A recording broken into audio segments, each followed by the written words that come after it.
You shall be a servant of God and become very prosperous too. Evil and Aghori Practice and Black Magic Act 2013 சட்ட விதியின் கீழ் இந்த FIR பதிவு செய்யப்பட்டிருப்பது கிறிஸ்தவ நம்பிக்கைகளுக்கு விரோதமாக வழக்கு பதிவு செய்யப்பட்டிருப்பது கிறிஸ்தவ சமூகத்தை அதிர்ச்சிக்குள்ளாக்கியுள்ளது. பால்தினகரன் மகாராஷ்டிரா சங்கிலி என்கின்ற இடத்திலே மகாராஷ்டிரா பிரார்த்தனை திருவிழா நடத்த திட்டமிட்டு அதன்படியாக மார்ச் 13 அந்த பிரார்த்தனை திருவிழாவை ஆரம்பிக்கிறார். அப்படி அந்த பிரார்த்தனை திருவிழா நடந்த காரணத்தினால் பால்தினகரனுடைய பையன் உட்பட 6 பேர் மீது வழக்கு பதிவு செய்யப்படுகிறது. அது என்ன வழக்கு என்றால், அது ஆங்கிலத்தில் படிக்கிறேன். Maharashtra prevention and eradication of human sacrifice and other inhuman evil and Aghori practices and black magic act 2013. அப்போ இது மகாராஷ்டிராவிலே 2013 பிறப்பிக்கப்பட்ட ஒரு சட்டம். நரபலி, மனிதர்களை பலி கொடுக்கக்கூடிய ஒரு மூடநம்பிக்கை இருக்கிறது. அது மகாராஷ்டிராவிலே அதிகமாக இருந்ததுனால்தான் அதற்கு எதிராகத்தான் இந்த சட்டம் இயற்றப்பட்டது.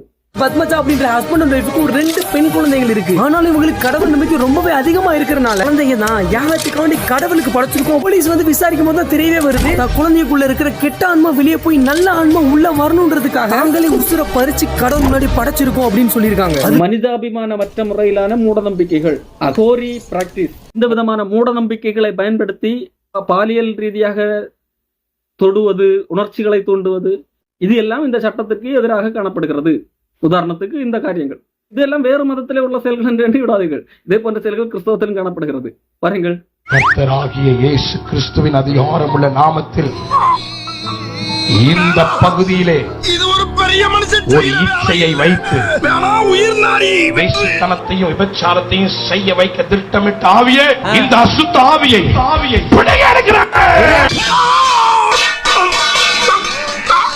மட்டுமல்லாமல் பிளாக் மேஜிக், பில்லி சூன்யம், மந்திரம் செய்து பணம் வசூலிக்கின்ற இந்த செயல். இப்போ இதற்கு எதிராக 2013 மகாராஷ்டிரா அரசாங்கம் ஒரு சட்டம் இயற்றி அந்த சட்டம் நடைமுறையில் உள்ளது.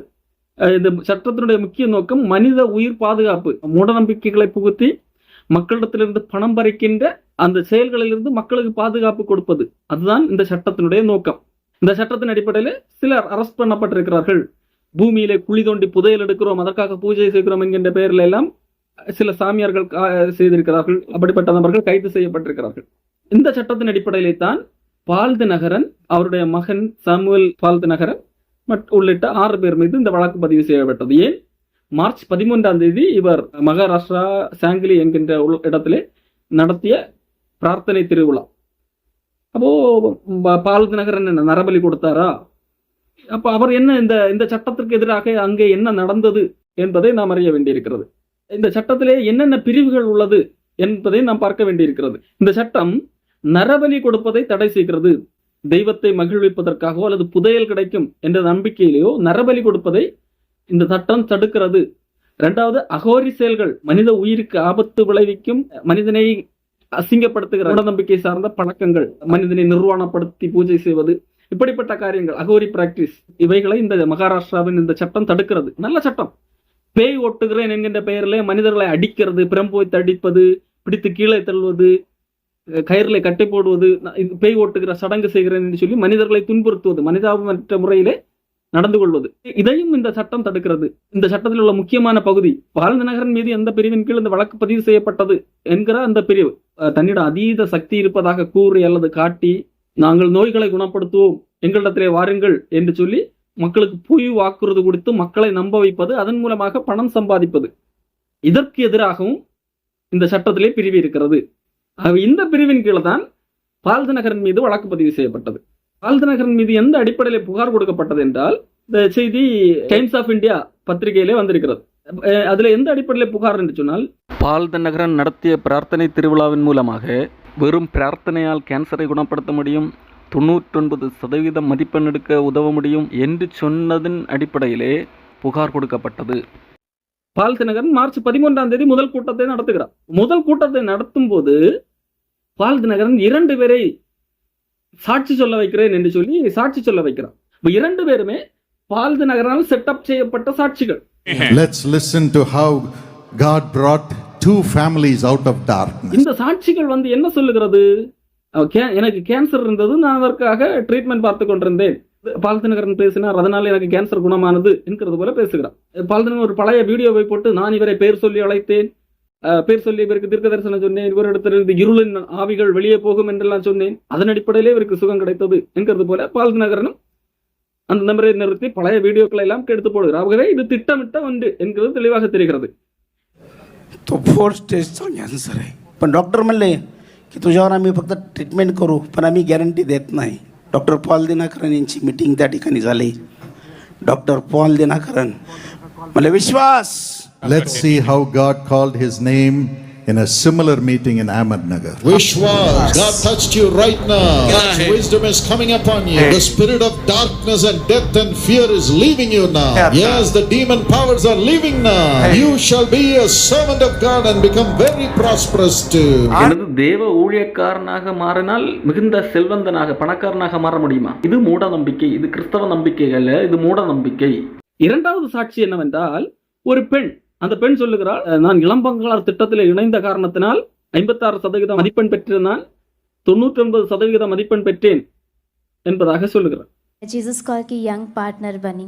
डॉक्टर पॉल दिनकरन अंकल और इवेंजेलिन आंटी मेरे सिर पे ली हैंड किया. 10th में 56% मिला था. जैसे ही मेरे प्रभु के दास के द्वारा और दासी के द्वारा मेरा ले हैंड हुआ, मुझे ग्रेजुएशन में 99% के साथ ब्लेस किया. அப்படி சொல்லி முடித்த உடனடியாக அங்கே இளம் பங்காளர் திட்டத்திலே நீங்கள் இணைந்து கொள்ளுங்கள், நீங்கள் இணைந்து கொண்டால் 55%இலிருந்து 99% நீங்கள் மதிப்பெண் வாங்க முடியும் என்று சொல்லி ப்ரமோட் பண்ணி மக்களை, அங்கே பின்னாடி ஸ்டால் இருக்கிறது, அங்கே ஸ்டாலில் போய் நீங்கள் இளம் பங்காளர் திட்டத்தில் இணையலாம் என்று சொல்லி ஒரு அறிவிப்பு கொடுக்குறான்.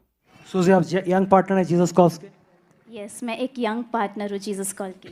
ये जीसस कॉल्स के यंग पार्टनर है. हमारे बुक स्टॉल में जाके आप यंग पार्टनर बन सकते हैं. परमेश्वर जैसे इस बच्ची को आशीष दिया 55% से 99%, आपके बच्चे को ऐसे आशीष देंगे. प्रभु आपको आशीष दे. மேடையிலே செட்டப் சாட்சி சொல்ல வைக்கப்பட்டதன் நோக்கம் என்ன? மக்கள் பால்தினருக்கு சக்தி உண்டு என்று நம்ப வேண்டும். அந்த அடிப்படையில் ஏதாவது ஒரு திட்டத்தில் இணைய வேண்டும். இளம் பங்காளர் திட்டத்தில் இணைய வேண்டும். இளம் பங்காளர் திட்டத்தில் இணைவதற்கு என்ன செய்ய வேண்டும்? பணம் கொடுக்க வேண்டும். பணம் கொடுத்து தான் அந்த இளம் பங்காளர் திட்டத்தில் இணைய முடியும். இங்கே என்ன செய்யப்படுகிறது? நீங்கள் பால்தினருக்கு பணம் கொடுத்து இளம் பங்காளர் திட்டத்தில் சேர்ந்தால் உங்களுக்கு அதிசயம் நடக்கும், அற்புதம் நடக்கும் என்கின்ற ஒரு பொய் வாக்குறுதி கொடுக்கப்படுகிறது அல்லவா? அது இந்த சட்டத்தின் ஒரு பிரிவுக்கு எதிரானதாக இருக்கிறது. ஏமாற்று வேலைகள், தன்னிடம் அதீத சக்தி இருப்பதாக கூறி நோய்களை குணப்படுத்துவதாக பொய் வாக்குறுதி அளித்து மக்களை ஏமாற்றுவது, அப்படி மக்களிடத்திலிருந்து பணத்தை சுரண்டுவது, இது இந்த சட்டத்தின்படி ஒரு தவறான செயல். இந்த அடிப்படையில தான் பால்தினகரன் மகன் உள்ளிட்ட 6 பேர் மீது புகார் கொடுக்கப்பட்டது. இது சரியா என்று கேட்டால் சரி, இந்த சட்டத்தின் அடிப்படையில் சரி. ஏற்கனவே போலீஸ் பர்மிஷன் எல்லாம் பெற்றுதான் அந்த கூட்டம் நடத்தினார்கள். 13ஆம் தேதி 14ஆம் தேதி காவல்துறை அந்த கூட்டத்தை ரத்து செய்தது. அந்த கூட்டம் நடத்த அனுமதிக்கவில்லை. காரணம், இப்படி ஒரு புகார் வந்த காரணத்தினால். கூட்டத்தை ஒழுங்குபடுத்தினவர்கள் கோர்ட்டுக்கு போகிறார்கள். கோர்ட்டுக்கு போய் கோர்ட்டு விசாரிக்கிறது. விசாரித்தது என்பதாக இதெல்லாம் ஒரு பிரச்சனையாப்பா, இது நிமித்தம் கூட்டத்தை நிறுத்தலாமா என்று சொல்லி அந்த கூட்டம் அடுத்த நாள் நடத்தலாம். போலீசார் அனுமதி கொடுத்தார்கள். அந்த அனுமதியை ரத்து செய்தார்கள். அப்படி ரத்து செய்ததை நாங்கள் குவாஷ் பண்ணுகிறோம், அதை நாங்கள் மறுபடியும் ரத்து செய்கிறோம் என்று சொல்லி அந்த கோர்ட் அதை ரத்து செய்து விட்டது. ஆகவே பால்தினகரன் மீது எஃப்ஐஆர் பட்டு விட்டது. இப்பொழுது அவர் நாளைக்கு சிறைக்கு போவார், இப்படி இது போன்ற ஒரு பரபரப்பிலே சிலர் செய்து போட்டுக் கொண்டிருக்கிறார்கள். அப்படியெல்லாம் கிடையாது, அது முடிந்து விட்டது. மார்ச் 13ஆம் தேதி, 14ஆம் தேதி, 15ஆம் தேதி கூட்டம் திட்டமிடப்பட்டது. அதிலே 13ஆம் தேதி அவர்கள் பொய் சாட்சிகளை சொல்ல வைத்ததினால், சட்டப்பிரிவுக்கு எதிராக இருந்த காரணத்தினால் ஒரு வழக்கு பதிவு செய்தது நிமித்தம் போலீசார் 14ஆம் தேதி கூட்டம் நடத்த அனுமதிக்கவில்லை. அதன் பிறகு கோர்ட்டுக்கு போனதனால் 15ஆம் தேதி அந்த கூட்டம் நடந்து முடிந்தது. என்ன, 15ஆம் தேதி இவர்கள் யாரையும் சாட்சி சொல்லாத போல ஏமாற்றத்தினக்களை செய்ய அனுமதிக்கவில்லை. அப்போ உண்மையிலே அந்த சட்டத்தின்படி அவர்கள் புகார் கொடுத்தவர்கள் தவறாக பொய் புகார் கொடுத்தார்களா என்றெல்லாம் பொய் எல்லாம் கொடுக்கவில்லை. அந்த சட்டத்துக்கு உட்பட்டு தான் புகார் கொடுக்கப்பட்டிருக்கிறது. இதை குறித்து கிறிஸ்தவ சேனல் என்கின்ற பெயரில் ஒருத்தர் நியூஸ் போட்டிருக்கிறார். அதிலே அவர் சொல்லுகிறது, கிறிஸ்தவ நம்பிக்கையை பின்பற்றுகிறவர்களுக்கு எதிராக இந்த சட்டம் பயன்படுத்தப்பட்டிருக்கிறது என்று சொல்லப்பட்டிருக்கிறது. இப்பொழுது கிறிஸ்தவ நம்பிக்கைகளுக்கு விரோதமாக வழக்கு பதிவு செய்யப்பட்டிருப்பது கிறிஸ்தவ சமூகத்தை அதிர்ச்சிக்குள்ளாக்கியுள்ளது. அதாவது இது கிறிஸ்தவ நம்பிக்கையே கிடையாது. எங்களுடைய கூட்டத்துக்கு வாருங்கள், அற்புதம் நடக்கும் என்று சொல்லி ப்ரமோட் பண்ணி அது நிமித்தம் தங்களுக்கு அதிக சக்தி இருப்பது போல காண்பிப்பது கிறிஸ்தவ நம்பிக்கை என்று கேட்டால் கிறிஸ்தவ நம்பிக்கை கிடையாது.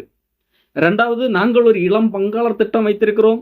அந்த திட்டத்திலே நீங்கள் இணைந்தால் 55% மதிப்பெண் வாங்குகிற நீங்கள் 99% மதிப்பெண் வாங்க முடியும் என்று சொல்லி ப்ரமோட் பண்ணி இளம்பங்காளர் திட்டத்திலே மக்களை சேர்த்து பணம் சம்பாதிப்பதற்காக இப்படி பொய் சாட்சிகளை ஏற்படுத்துவது, உங்களிடத்திலே அதீத சக்தி உண்டு, தங்கள் பங்காளர் திட்டத்திலே சக்தி உண்டு என்று சொல்லி காண்பிப்பதோ இது ஒரு ஏமாற்று வேலை. இது அந்த சட்டத்துக்கு எதிரானதுதான். ஆனால் சட்டம் சில வேலைகளில் இதெல்லாம் சின்ன விஷயம் என்று சொல்லி கண்டுகொள்ளாமல் போகும். இன்னொருத்தர் ஃபேஸ்புக்கில் போட்டிருந்தார், பால் தினகரன் மீது இப்படி ஒரு மூட நம்பிக்கை சார்ந்த வழக்கு பதிவு செய்யப்பட்டது என்று சொல்லி ஒன் இண்டியாவில் வந்த நியூஸை பாட்டு அவர் போட்டிருந்தார், மண் சோறு சாப்பிடுறது, எச்சில் இறையில் உருள்றது இதெல்லாம் மூட நம்பிக்கையில் வராதுங்களா யுவர் ஆனர் என்று சொல்லி கேட்டிருந்தார். அதாவது பால் தினகரனுக்கு எதிராக மூட நம்பிக்கை ஒழிப்பு சட்டத்தின் கீழ் வழக்கு கொடுத்திருக்கிறார்கள். அப்படியானால் மண் சோறு சாப்பிடுகிறது எல்லாம் மூட நம்பிக்கை இல்லையா? எச்சில் நிலையில் உருளுகிறது மூட நம்பிக்கை இல்லையா? இதெல்லாம் அவர்கள் மீதெல்லாம் வழக்கு பதிவு செய்கிறீர்களா என்கின்ற துணியில அவர் கேள்வி கேட்டிருக்கிறார். முதலாவது, வேதாகமம் கிறிஸ்தவர்களுக்கு என்ன சொல்லிக் கொடுத்திருக்கிறது என்பதை நாம் புரிந்து கொள்ள வேண்டும். ஆண்டவரை அறியாத மக்கள் நீங்கள் செய்கிறது இது குற்றமாக இருக்கிறது என்று சொல்லி உண்மையான ஒரு குற்றச்சாட்டை சொல்லும் போது பதிலுக்கு என்ன சொல்ல வேண்டும்?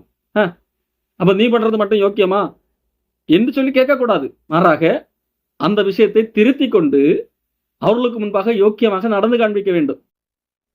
பேதுரு சொல்லுகிறார், ஆண்டவரை அறியாதவர்கள் உங்களை அக்கிரமக்காரர் என்று விரோதமாய் பேசும் விஷயத்திலே அவர்கள் உங்கள் நற்கிரியைகளை கண்டு அவற்றின் நிமித்தம் சந்திப்பின் நாளிலே தேவனை மகிமைப்படுத்தும்படி நீங்கள் அவர்களுக்குள்ளே நல் நடக்கவுள்ளவர்களாய் நடந்து கொள்ளுங்கள் என்று உங்களுக்கு புத்தி சொல்லுகிறேன். அப்போ ஆண்டவரை அறியாதவர்கள் உங்களை அக்கிரமக்காரர், நீங்கள் மூட நம்பிக்கையாளர் என்று சொல்லுகிற விஷயத்திலே, நாங்கள் மூட நம்பிக்கையாளர் என்றால் நீங்களும் மூட நம்பிக்கையாளர், எங்களை காட்டிலும் நீங்கள் பயங்கர மூட நம்பிக்கையாளர் என்று சொல்வதல்ல.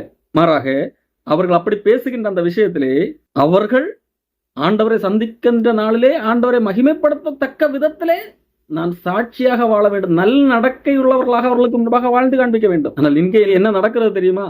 கிறிஸ்தவ பாதிரிமார்கள் பொய்யர்களாகவும் கள்ளர்களாகவும் காணப்படுகிறார்கள். அதை கடவுளை அறியாத மக்களே பரியாசம் பண்ணி அக்கிரமக்காரர் என்று சொல்லக்கூடிய இடத்திலே காணப்படுகிறார்கள். அவர்கள் அப்படி சொல்லும் போது என்ன சொல்லுகிறார்கள் தெரியுமா? அப்போ நாங்க மூட நம்பிக்கை, அப்ப நீங்க பண்றது என்ன மூட நம்பிக்கை இல்லையா என்று சொல்லி கேட்கிறார்கள். அதான் அவர்கள் கடவுளை அறியாதவர்கள் என்று தானே சொல்லுகிறார்கள். இப்போ கடவுளை அறியாதவர்கள் மூட நம்பிக்கையில் இருப்பதிலே என்ன பிரச்சனை? நாங்கள் கடவுளை அறிந்தோம், நாங்கள் கிறிஸ்தவர்கள் என்று சொல்லுகிறவர்கள் மூட நம்பிக்கையில் இருப்பதானேடா பிரச்சனை. அவர்கள் மீது குற்றம் சாட்டுகிறார்கள். இல்லை, அவர்கள் கடவுளை அறியாதவர்கள், ஆனால் நாங்கள் கடவுளை அறிந்தோம் என்று சொல்லிக்கொண்டு மூட நம்பிக்கையில் இருப்பதான் பெரும்பாவம். அன்புக்குரியவர்களே, தயவு செய்து மனம் திரும்புங்கள். ஒருவேளை இந்த இப்படி ஒரு சட்டமே இல்லை என்றாலும் கிறிஸ்தவர்களுக்கு என்று ஒரு சட்டம் இருக்கிறது அல்லவா, வேதாகமம். இந்த சட்டத்தின்படி அவர்கள் செய்கிறது தவறு. ஆகவே அப்படிப்பட்டவர்களுக்கு முட்டு கொடுக்கக்கூடாது. அன்புக்குரியவர்களே, கிறிஸ்தவம் என்பது மூட நம்பிக்கைக்கு உட்பட்டது அல்ல. கிறிஸ்துவுக்கு நேராக மனிதர்கள் வழி நடத்தக்கூடியது. ஆண்டவர் தனக்கு சித்தமானபடி அற்புதம் செய்வார், அது மூட நம்பிக்கை அல்ல. ஆனால் ஒரு மனிதன் எனக்கு அற்புதம் செய்யக்கூடிய சக்தி இருக்கிறது, நான் அதற்குரிய திட்டங்களை வைத்திருக்கிறேன், எனக்கு உங்களுக்கு அதிக மதிப்பெண்கள் வாங்கி தரக்கூடிய சக்தி இருக்கிறது, அதற்கென்று எனக்கு ஒரு இளம்பங்காளர் திட்டம் என்றெல்லாம் இருக்கிறது என்று சொல்லி மக்களை தங்களுக்கு அடிமைகளாக்கி அவர்கள் அது நிமித்தம் பணம் சம்பாதிப்பது அது மூட நம்பிக்கை தான். ஆண்டவரால் எனக்கு சுதந்திரம் முடியும், ஆண்டவரால் மக்களை காப்பாற்ற முடியும் என்று நம்புவது மூட நம்பிக்கை இல்லை. ஆனால் ஆண்டவர் எனக்கு அப்படி ஒரு சக்தியை தந்திருக்கிறார், ஆகவே என்னிடத்துல எல்லாம் வாருங்கள், என்னுடைய கூட்டத்துக்கு வாருங்கள் என்று சொல்வது மூட நம்பிக்கை. இந்த வித்தியாசத்தை நீங்கள் புரிந்து கொள்ள வேண்டும். இன்றைக்கு கிறிஸ்தவத்திலே உள்ள அநேக போதகர்கள் என்கிறவர்கள் இப்படிப்பட்ட மூட நம்பிக்கையை பயன்படுத்தி தான் மக்களை அடிமைப்படுத்தி பணம் சம்பாதித்துக் கொண்டிருக்கிறார்கள்.